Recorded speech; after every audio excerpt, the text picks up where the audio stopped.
Hello students, today we started chapter 5 Human Capital Formation in India. Okay, so let's start with first topic. What is mean by peoples as a resources? How we can say that the peoples are work as a resources? So in this chapter, peoples as a resources is an effort to explain population as an assets of the economy rather than the liability. Okay, because populations become human capital when there is an investment made in the form of the education, training and medical care. Okay, so peoples as a resources is a way of the country working populations in term of their skill and ability. Okay, so peoples as a resources, they work for the according to their skill and ability to contribute to the creation of the gross national product. Okay, so this is the positive side of the large population.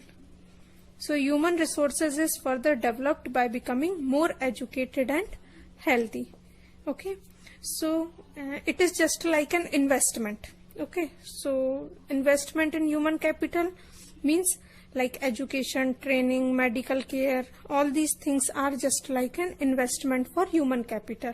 Okay, in just it written for investment in physical capital. Okay, so in fact we can say that the population of a country are an important resources if they become educated and healthy.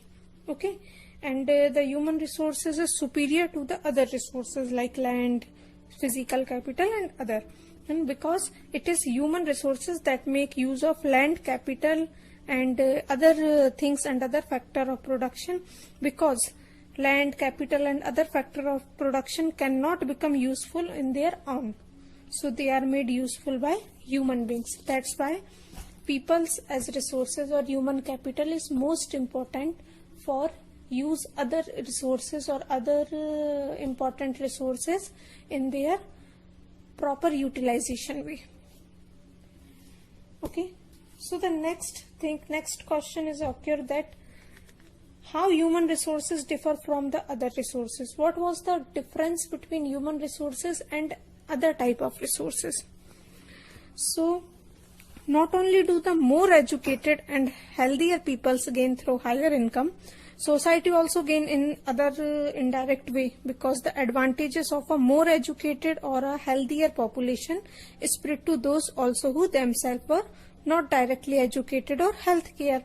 So in fact human capital is one way superior to the other resources like land and physical capital. Okay, because we already learned that land and capital or any other human resources cannot become useful on its own. Okay, that's why it is human resources that make use to other resources such as land and other in proper way. So instead they are made useful for human resources, and these human resources is superior to the other resources also. So from many decades in India, the large population has been considered as liability rather than an assets. All this turn because the productive assets of investment in human capital like spending on resources on education, health, training, industrial and agriculture work, use of modern technology, all these things and useful scientific resources, all these things is just like a burden for the economy. Okay, so that's why it is most important to maintain human resources and to utilize human resources proper way. So the next question is arise that how the human capital is formed, how we can do formation of human capital. So for human formation of human capital, two things are most important and necessary. First one is education and second one is health. Okay, so first we learn about the role of education in human capital formation. So education was an important input for the growth. We all know that. So It opened new horizon, provide new aspiration and development value of life. Education contribute toward the growth of the society also. Okay, so education is most important. It enhance the national income, culture, richness, and increase the efficiency of governance. So there is a many type of provisions made for providing universal access or rentation and quality of elementary education, and with some special emphasis on girls. Okay, so there is also establishment of pace setting of a school like Navodaya Vidyalaya in each district. Okay, the plan outlay on the education has increased from 151 crore in the first plan to the 3,766.90 crore in 11th plan.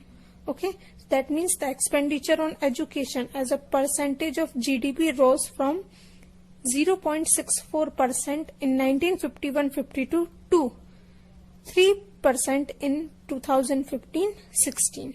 Okay, so in face of that, the literacy rate has also increased from 18% in 1951 to 74% in 2010 and 11. Okay, because literacy is not only a right, it is also a need for a citizen to perform their duty and enjoy their rights or life properly.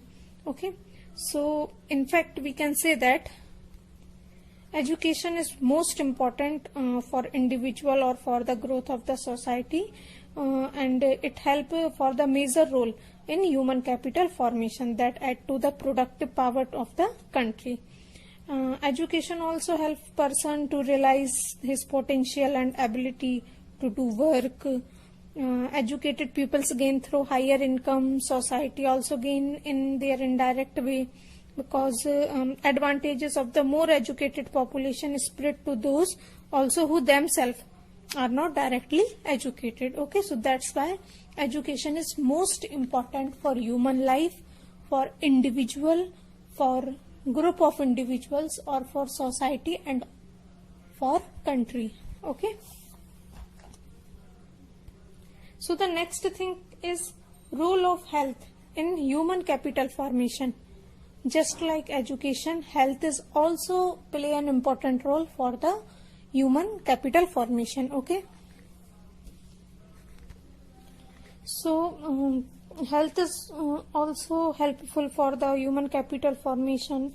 It is also help to realize potential and ability to fight illness.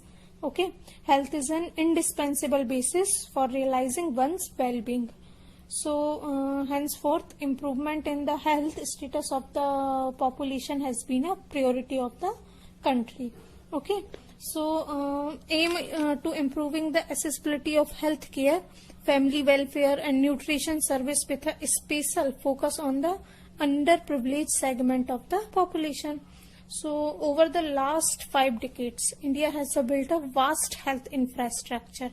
Okay, and has also developed the main power requirement as primary, secondary and tertiary sector of the government, as well as some private sector are also included for the improvement of health care in our country. Okay, so according to the measurement of previous years which have been adopted, have increased the life expectancy in over 68.3 years in 2014, and the infant mortality rate has been come down from 147 in 1951 to 37 in 2015, and crude birth rate have been dropped to 20.8 and death rate to 6.5 within the same duration of the time.